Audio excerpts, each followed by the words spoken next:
শেখ হাসিনা সরকারের দীর্ঘ বিচারহীনতাকেই এগিয়ে নিয়ে যাচ্ছে।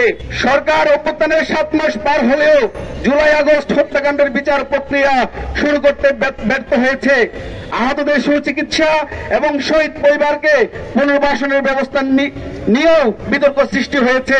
মুখে অভ্যুত্থানের চেতনার কথা বললেও কার্যত তার কোনো ফলাফল দেশবাসী দেখতে পাচ্ছে না। দ্রব্যমূল্য, আইন শৃঙ্খলা পরিস্থিতি, মব সন্ত্রাস ইত্যাদি বিভিন্ন ক্ষেত্রে সরকারের চূড়ান্ত ব্যর্থতার প্রতীয়মান হয়েছে।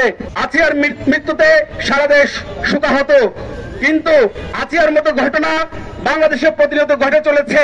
বরগুনার কিশোরী ধর্ষণ, বিচার চাওয়ায় কিশোরী বাবাকে হত্যা করা হয়েছে। সরকার ধর্ষকদের বিচার করতে না পারলেও ধর্ষণের প্রতিবাদে আন্দোলনকারীদের উপর খড়গগ্রস্ত হয়েছে। পুলিশ দিয়ে হামলা করে পরবর্তীতে তাদের নামে মামলা দায়ের করা হয়েছে। অন্তর্বর্তীকালীন সরকার ক্রমাগত অভ্যুত্থানের চেতনা থেকে বিচ্যুত হচ্ছে। সকল নাগরিকের জন্য নিরাপদ বাংলাদেশ বিনির্মাণে আমাদের সংগ্রাম অব্যাহত থাকবে।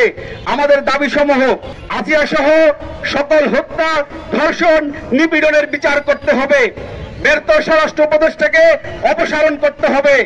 জুলাই আগস্ট হত্যাকাণ্ডের বিচার করতে হবে। মন্দির, মসজিদ, মাজারে হামলাকারী মব সন্ত্রাসীদের বিচার করতে হবে।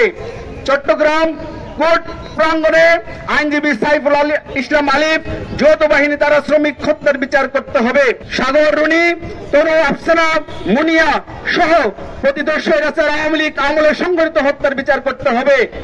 হিন্দু, আদিবাসী সম্প্রদায়ের ঘর বাড়িতে হামলা, লুটপাটের বিচার করতে হবে। আমাদের এই ঘোষণাপত্র এখানে 7 দফা রয়েছে। আমরা এই 7 দফা আমাদের আজকের এই গণমিছিল থেকে আমরা দাবি করছি। বন্ধুগণ, আমরা সারা দেশে ঘটে যাওয়া সমস্ত নিপীড়ন, নির্যাতন, বিগত আওয়ামী লীগের আমলে ঘটে যাওয়া সমস্ত হত্যাকাণ্ড আমরা তার বিচার চাই। আমরা আজকে আসিয়া ধর্ষণ হয়েছে, তাকে আজকে মৃত্যুর কোলে ঢলে পড়তে হয়েছে, কিন্তু আমরা দেখেছি দীর্ঘসূত্রিতা, যে বিচারহীনতার সংস্কৃতি এদেশে যে বারংবার ফিরে এসেছে, এই বিচারহীনতার সংস্কৃতি থেকে ফিরে এসেছে। সমস্ত খুন, ধর্ষণ, নিপীড়ন, নির্যাতনের বিচার এই বাংলাদেশে করতে হবে।